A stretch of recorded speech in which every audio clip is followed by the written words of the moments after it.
ढोलक की थाप पर बन्ना बन्नी गाती सहेलियों और पड़ोस की भाभीयों का सर छोटे से घर को खूब गुलजार कर रहा था। प्रभा हल्दी से रंगी पीली साड़ी में लिपटी बैठी अपनी सहेलियों के मधुर संगीत का आनंद ले रही थी। बन्ना बन्नी के संगीत का यह सिलसिला 2 घंटे से लगातार चल रहा था। बीच बीच में सहेलियों और भाभीयों के बीच रस्सी कटाक्ष, हास परिहास और चुहलबाजी के साथ स्वांग भी चलने लगता तो अम्मा आकर टोक जाती, अरे लड़कियों, तुम लोग बन्ना बन्नी गाते गाते ही जा सोहर के सास बहू के झगड़े क्यों अलापने लगी। थोड़ी बहुत सफाई देकर वे फिर बन्ना बन्नी गाने लगती। अम्मा प्रभा को उनके बीच से उठाकर कोहबर में ले गई। बाहर बरामदे में उठते संगीत का स्वर कोहबर में बैठी प्रभा को अंदर तक गुदगुदा गया। मेरी रुनक झुनक लाडो खेले गुड़िया बाबा, ऐसा वर खोजो बीए पास किया हो, विलायत जाने वाला हो, उसका वर भी तो विलायत में रहने वाला है। जी चाहा कि वह भी सहेलियों के बीच जा बैठे। उसका भावी पति अमेरिका में इंजीनियर है। यह सोच सोचकर ही जब तक प्रभा का मन खुशी से भर उठता था। कोहबर में बैठे बैठे वह कुछ देर के लिए विदेशी पति से मिलने वाली सुख सुविधाओं की कल्पना में खो गई। वह बार बार सोच रही थी कि वह कैसे अपने खूबसूरत पति के साथ अमेरिका घूमेगी, सुख समृद्धि से सुसंपन्न बंगले में रहेगी और अपनी मोटर गाड़ी में घूमेगी। वहाँ हर प्रकार के सुख के साधन कदम कदम पर बिछे होंगे। एकाएक उसे अपने माता पिता की उस प्रसन्नता की भी याद आई जो उसे सुखी देखकर उन्हें प्राप्त होगी। उस प्रसन्नता के आगे तो उसे अपने सुख के सपने बड़े सतही और ओछे नजर आने लगे। वह सोचने लगी, अम्मा और पिताजी बेटियों से उबर जाएंगे। दीदी की शादी से ही उनकी आधी कमर टूट गई थी। घर के खर्चों में भारी कटौती करनी पड़ी थी। कई तरह के कर्जे भरते भरते दोनों तन मन से रिक्त हो गए थे। प्रभा के नाम से जमा रकम भी बहुत कम थी। उसमें वे हाथ भी नहीं लगाते कि कब देखते ही देखते प्रभा भी ब्याह योग्य हो जाएगी और वे कहीं के नहीं रहेंगे। लेकिन प्रभा की शादी के लिए उन्हें कोई कर्ज नहीं लेना पड़ा। अविनाश के परिवार वालों ने दहेज के लिए सख्त मना कर दिया था। अमेरिका में उसे किसी बात की कमी न थी। प्रभा ने कोहबर की दीवारों पर नजर दौड़ाकर देखा। जगह जगह से प्लास्टर उखड़ा था। छत की सफ़ेदी पपड़ी बनकर कई जगह से झड़ गई थी। दीदी के शादी के बाद घर में सफ़ेदी तो दूर, मरम्मत जैसे जरूरी काम तक नहीं हो पाए थे। भंडार घर की चौखट दीवार छोड़ने लगी थी। रसोई के फर्श में जगह जगह गड्ढे बन गए थे। छत की मुंडेर कई जगह से टूटकर गिरने लगी थी। कोहबर में बैठी प्रभा सोचने लगी, अम्मा, पिताजी के दुख के दिन समाप्त होने वाले हैं। अब तो पिताजी के सिर्फ 40-50 हज़ार रुपये खर्च होंगे। बाकी जो 40-50 हज़ार रुपये और बचेंगे उनसे वे पूरे घर की मरम्मत करा सकेंगे।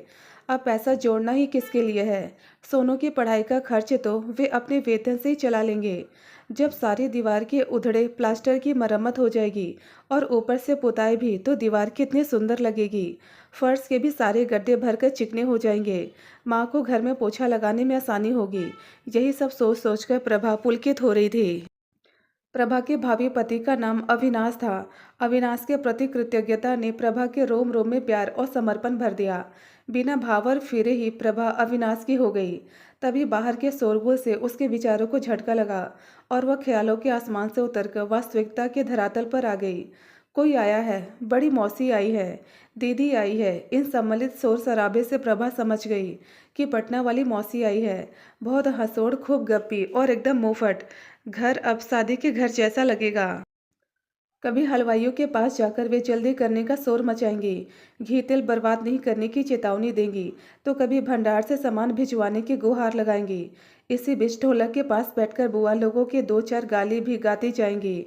माँ को धीरे से कभी किसी से सचेत कर जाएंगी तो कभी कुछ सलाह दे जाएंगी। दहेज का सामान देखने बैठेंगी तो छोटा बड़ा कुछ याद भी दिला देंगी। बुलंद आवाज से खूब रौनक लगाएंगी। यह सब सोचते सोचते प्रभा का धैर्य जाता रहा। वह जल्दी जल्दी कोहबर की लोक रीति खत्म कर बाहर आ गई। प्रभा ने देखा कि मौसी का सामान अंदर रखा जा चुका था। मौसी भी अंदर आ गई थी, पर यह क्या, कैसा सपाट चेहरा लिए खड़ी है। शादी के घर में आने के जैसे कोई ललक ही ना हो। कहाँ तो बिना वजह इस उम्र में भी चहकती रहती है और कहाँ चहकने के माहौल में जैसे उन्हें सांप सूंघ गया हो। माँ ने बेचैनी भरे स्वर में पूछा, क्या बात है दीदी, क्या बहुत थक गई हो पहले पानी पिलाओ, फिर इन गाने बजाने वालियों को विदा करो।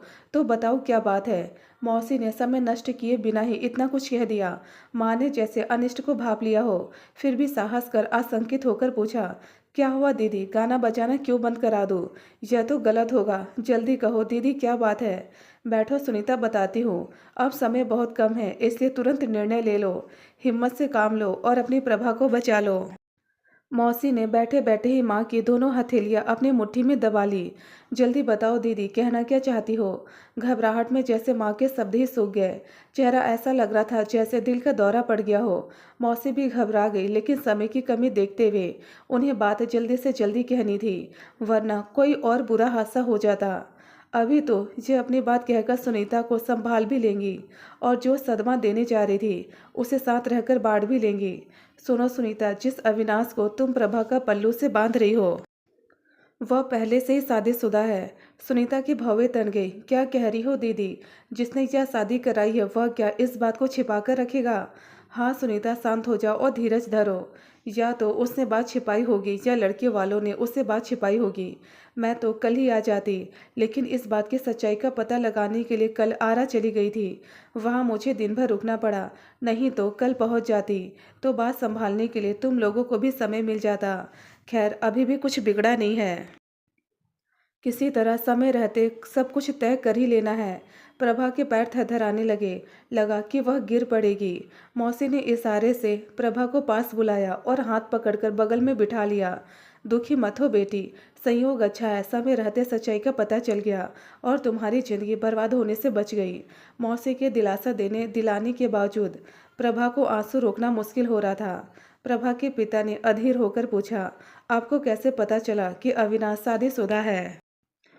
समय की कमी देखते हुए मौसी ने जल्दी जल्दी बताया, पटना में प्रभा के मौसा के दफ्तर में विश्वनाथ जी काम करते हैं। मैं यहाँ आने से ठीक एक दिन पहले उनके घर गई थी। उन्हें मैंने बताया कि मैं अपनी बहन की लड़की की शादी में गया जा रही हूँ। फिर उन्हें मैंने बातों बातों में अविनाश के परिवार के बारे में भी बताया। बीच में ही उनकी पत्नी उठकर अंदर चली गई। आई तो एक एल्बम लेती आई। उसमें एक जोड़ी का फोटो लगा था। दिखाकर बोली, यही अविनाश तो नहीं है? फोटो देखकर मैं तो जैसे आकाश से गिर पड़ी। वह उसी अविनाश का फोटो था। तुमने मुझे देखने के लिए जो भेजी थी, वैसे अविनाश की एक और फोटो उस एल्बम में लगी थी। फिर जब सारे परिवार की बात चली तो सबकी बिल्कुल गुंजाइश ही नहीं रह गई, क्योंकि तुमने तो सब विस्तार से लिखी भेजा था। प्रभा की माँ आगे सुनने का धैर्य नहीं जुटा पाई। वे अपनी बहन की हथेली पकड़े पकड़े ही रोने लगी। हाय, अब क्या होगा? बारात लौटाने से तो पूरी बिरादरी में ही नाक कट जाएगी। अब तक प्रभा भी जी कड़ा कर संयत हो गई थी। दुख और क्षोभ की जगह क्रोध और आवेश ने ले ली थी। नाक क्यों कटेगी माँ? नाक कटाने वाला काम हम लोगों ने किया है या उन्होंने? प्रभा के पिता ने सांस भरकर कहा, ये सारे इंतजाम व्यर्थ हो गए। अब तक का सारा खर्च पानी में। बीच में ही उनका भी गला भरभराने लगा तो वे भी चुप हो गए। इस समय पूरे घर का संबल जैसे प्रभा की बड़ी मौसी ही हो गई। क्यों दिल छोटा कर रहे हो तुम लोग? समय रहते बच्चे की जिंदगी बर्बाद होने से बच गई, क्या इससे बढ़कर खर्च का अफसोस है? यह सोचो कि अगर शादी हो जाती तो प्रभा कहीं की न रहती। तुम लोग धीरज से काम लो, मैं सब संभाल लूंगी। अभी कुछ बिगड़ा भी नहीं है और समय भी है। मैं जाकर सबसे पहले सामियाने वाले और सजावट वालों को विदा करती हूँ। फिर इन लड़कियों और पड़ोसिनों को संभाल लूंगी। जो सामान बना नहीं है वह वापस वापस हो जाएगा। जो पक गया है उसे हलवाइयों से कहकर होटलों में खपाने का इंतजाम करवाती हूँ। फिर तो मौसी ने सब कुछ बड़ी तत्परता से संभाल लिया। माँ, पिताजी और प्रभा तीनों को तो जैसे काट मार गया हो। हमेशा चहकने वाला सोनू भी वहीं चुपचाप माँ के पास बैठ गया। बाकी सगे संबंधी समय की नाजुकता समझते हुए चुपचाप इधर उधर कमरों में खिसक लिए।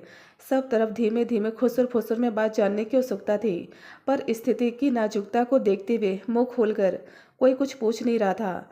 सभी शांति से मौसी के आने के इंतजार में थे। एक डेढ़ घंटे में सब मामला सुलझाकर एक दो नज़दीकी रिश्तेदार को हर अलग अलग विभाग को निपटाने की जिम्मेदारी देकर मौसी अंदर आई। अब इस थकान में उन्हें एक कप चाय की जरूरत महसूस हुई। महाराजिन से सबके लिए चाय भिजवाने का आदेश जारी करते हुए माँ से बोली, सुनीता तुम जरा भी निराश मत हो। मैं प्रभा के लिए बढ़िया से बढ़िया लड़का लाकर खड़ा कर दूंगी, और वह भी जल्दी ही। जिस अविनाश की तुमने इतनी तारीफ लिखकर भेजी थी वह दो दो शादियाँ रचाए बैठा है। विश्वनाथ जी के बड़े भैया की आरा में फोटोग्राफी की बहुत बड़ी दुकान है। उन्हीं के लड़के से शादी हुई थी उस धोखेबाज अविनाश की। अविनाश जी के भैया ने खूब धूमधाम से अपनी बेटी की शादी की थी। लड़की भी बेहद खुश थी। एक हफ्ते ससुराल रहकर आई तो अविनाश की खूब तारीफ की। अविनाश 15 दिन रहकर अमेरिका चला गया। बहुत दिन तक अविनाश के माता पिता कहते रहे कि बहू का वीजा बना नहीं है, बन जाएगा तो चली जाएगी। वैसे बहू को वे लोग भी प्यार से ही रखते थे। लेकिन 3-4 माह बाद ही अविनाश ने अपनी बीवी को पत्र लिखा कि मुझे बार बार बुलवाने के लिए पत्र लिखकर तंग मत करो। मैं तुम्हें अंधेरे में रखकर परेशान नहीं करूँगा। मैं तुम्हें अमेरिका नहीं बुला सकता, क्योंकि जहाँ मेरी पत्नी है जो 3 साल से मेरा साथ अच्छी तरह निभा रही है। मेरे माँ बाप को एक हिंदुस्तानी बहू की ज़रूरत थी, सो तुमसे शादी करके मैंने उन्हें बहू दे दी। मेरा काम खत्म हुआ। अब तुम उनकी बहू बनकर उन्हें खुश रखो, वे भी तुम्हें प्यार से रखेंगे। मैं भी हिंदुस्तान आने पर जहाँ तक संभव होगा तुम्हें प्यार और सम्मान दूंगा। लेकिन अमेरिका आने की जिद मत करना, वह मेरे लिए संभव नहीं होगा। इसके बाद विश्वनाथ के भैया भाभी बेटी को हमेशा के लिए ससुराल से लिवा लाए। तलाक का नोटिस भिजवा दिया। ताकि अविनाश के माता पिता ने बहुत दबाव डाला कि बहू को छोड़ दे। वे कह रहे थे इसी की सहायता से हम लोग अविनाश को हिंदुस्तान लाने में सफल होंगे। अविनाश हम लोगों को बहुत प्यार करता है। देर सवेर उसे अमेरिकी बीवी को ही छोड़ना पड़ेगा। लेकिन विश्वनाथ के भैया भाभी नहीं माने और समधी को इस धोखे के लिए खरी खोटी सुनाई। तलाक भी जल्दी ही मिल गया। लेकिन जरा उन लोगों की घृष्टता तो देखो, इतना सब कुछ हो जाने के बाद भी हिंदुस्तानी बहू लाने का चाव गया नहीं है। फिर लड़के को देखो, वह कैसे दोबारा फिर सेहरा बांधने को तैयार हो गया। किसी दूसरे के घर की यह घटना होती तो मौसी बड़ी रसिकता से अविनाश के परिवार के साथ साथ उसे जोड़ने वाले बेबस परिवार को भी अपने परिहास की परिधि में लपेटने से नहीं चूकती। पर यहाँ मामला अपनी सगी बहन का था और इस संकट में उनका अवलंबन भी वही थी। इसलिए वे पूरी संजीदगी के साथ स्थिति को विस्फोटक होने से बचाए हुए थी। मौसी लड़के की अक्ल पर क्या पर्दा पड़ा है जो वह माँ बाप के इस बेहुदा खेल में दोबारा शामिल हो रहा है। अभी तक प्रभा जिसे मन ही मन महान समझ रही थी, उसके प्रति उसका तन मन भी तृष्णा और घृणा से भर उठा। अरे बेटी, अनदेखे लड़की वालों के घर से उसे क्या सहानुभूति होगी। हिंदुस्तान आने पर माँ बाप फिर हिंदुस्तानी बहू की रट लगा देते होंगे, अपने अकेलेपन की दुहाई देते होंगे। रात दिन के अनुरोध को टालना उसके बस की बात नहीं रहती होगी। सुना है अभी भी वह माँ बाप का बड़ा आदर करता है और उनसे डरता भी है। अमेरिका जाकर वह जरा भी नहीं बदला है। बस अमेरिका वाली ही उसके दिल का रोग हो गई है, जो सुना है कि हिंदुस्तान नहीं आना चाहती। हिंदुस्तान में माँ बाप के साथ शांति से 1-2 महीने गुजर जाए और मौज मस्ती के लिए एक पत्नी भी मिल जाए, इससे बढ़िया क्या होगा। शायद इसलिए वह दोबारा शादी करने के लिए राजी हो गया होगा। सब कुछ सुनकर प्रभा के माता पिता रमेश व सुनीता तो वहीं तख्त पर निढाल से पड़ गए। सुनीता की आंखों से अविरल आंसू बह रहे थे। प्रभा के पास भी अब उपयुक्त शब्द नहीं थे जो वह माँ को चुप करा पाती। उसके तो हृदय में स्वयं एक मर्मांतक सूल सा उठ रहा था। सारे रिश्तेदार चुपचाप अपने अपने कमरों में जाकर तय करने लगे कि जल्द से जल्द किस गाड़ी से वापस लौटा जाए। किसी ने भी रमेश और सुनीता पर आर्थिक और मानसिक बोझ बढ़ाना उचित नहीं समझा। प्रभा के ताऊ जी ने पुलिस कार्रवाई करने की सलाह दी, लेकिन रमेश जी ने भीगे और टूटे स्वर में कहा, अब यह सब करने से हमें क्या फ़ायदा होगा। उल्टे मुझे ही शारीरिक, मानसिक और आर्थिक कष्ट होगा। उत्साह का काम होता तो शरीर भी सहर्ष साथ देता और पैसे की भी चिंता नहीं होती। अपने मनोभाव को पूरी तरह व्यक्त करने की शक्ति भी रमेश जी में नहीं रह गई थी। इसलिए यही तय किया गया कि बारातियों को अपमानित करके ही उसे दंडित किया जाए। किया भी यही गया। बाराती संख्या में बहुत कम थे। स्वागत तो दूर, उन्हें बैठने तक को नहीं कहा गया। चारों तरफ से व्यंग्यवान बरसाए जा रहे थे। अविनाश के पिता हर तरफ से सफाई देने की कोशिश में थे, किंतु कोई सुनने को तैयार नहीं था। बारात में आए 1-2 बुजुर्गों ने भी सुलह करने का परामर्श देना चाहा, तो कन्या पक्ष वालों ने उन्हें भी बुरी तरह से रताड़ा। रिश्तेदारों की निगाहों से बचकर प्रभा चुपचाप अकेली कोहबर में आ गई। बाहर उड़ता शोर प्रभा के कानों में सांप बिच्छू के दंश सा कष्ट दे रहा था। हालात ने उसे आसक्त, असमर्थ और जड़ बना दिया था। कांपते हाथों से धीरे धीरे वह विवाह के लिए पहनी जाने वाली पीली साड़ी उतारने लगी। दो चुन्नट खोलते खोलते जैसे शक्ति क्षीण होने लगी। पास पड़ी पीढ़ी पर निढाल सी बैठ गई। प्रभा की सूनी आंखें दीवार ताकने लगी। अब इन दीवारों पर प्लास्टर नहीं होगा, पुताई आगे सोचने की भी सामर्थ्य जवाब दे गई और वह जोर जोर से हिचकियां भरने लगी। दोस्तों, यदि आपको कहानी पसंद आई तो प्लीज़ हमें कमेंट बॉक्स में कमेंट कर अपने विचार जरूर बताएं। ढेरों पारिवारिक और शिक्षाप्रद कहानियां सुनने और पढ़ने के लिए हमारे चैनल दर्द भरी हिंदी कहानियां को जरूर सब्सक्राइब करें। धन्यवाद दोस्तों।